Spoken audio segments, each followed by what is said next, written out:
رسول اللہ صلی اللہ تعالی علیہ وسلم کا یہ فرمان، میرے آقا فرماتے ہیں، اور یہ کمال کی بات ہے کہ آج جو دور چل رہا ہے کہ ہر بندہ اس دور میں لگا ہوا ہے، ہزاروں میں ہے تو وہ کہتا ہے لاکھوں میں چلا جاؤں، لاکھوں میں ہے تو اس کے وہ کروڑوں کی باتیں کرتا ہے، اس کے خواب دیکھتا ہے، کروڑوں والا اس سے آگے بڑھنے کی خواب دیکھتا ہے۔ یعنی آج صورتحال یہ ہے کہ جس بندے سے بھی پوچھو وہ اپنے کئی جو ہے وہ اوزار بیان کرے گا، یعنی کسی حالت میں بھی لاکھوں کروڑوں والا بھی اس کی زبان سے شکر کے الفاظ بڑی مشکل سے نکلیں گے۔ پہلے کئی بابیلے سنا کے پھر کہے گا اللہ کا شکر ہی ہے،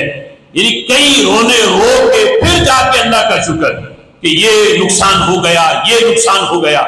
یعنی لاکھوں کروڑوں والا بھی اس کی بھی صورتحال یہ ہے۔ لیکن میرے آقا علیہ الصلوۃ والسلام فرماتے ہیں اذا اراد اللہ بعبد خیرا، جب اللہ کسی بندے کے ساتھ بھلائی کا ارادہ فرماتا ہے،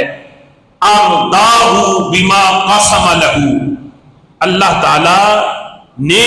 جو اس کو رزق دیا اس رزق کی تقسیم پر اللہ اس بندے کو راضی کر دیتا، اسے کچھ نہ ملے وہ پھر بھی کہتا ہے یہ رب کی تقسیم ہے۔ اگر اسے اللہ نے کروڑوں دیے ہوئے ہیں تو یہ رب کی تقسیم ہے، مجھے کچھ نہیں دیا تو میں اللہ کی اس تقسیم پہ راضی ہوں۔ فرمایا اللہ کی تقسیم پر جو اس نے رزق بانٹا ہے، اس تقسیم پر جب وہ راضی ہو جائے، پیدل چلنے والا گاڑی والے کو دیکھ کے حسد نہیں کرتا،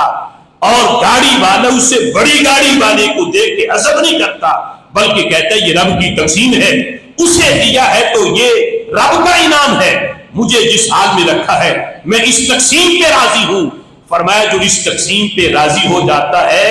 یہ اللہ کا انعام ہے، جس کے ساتھ اللہ بھلائی کا ارادہ کرے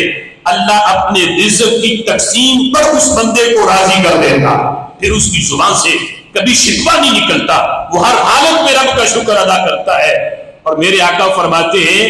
جب وہ اللہ کی تقسیم پہ راضی ہو جاتا ہے اللہ پھر کمی نہیں رہنے دیتا، وَبَارَكَ لَهُ فِي،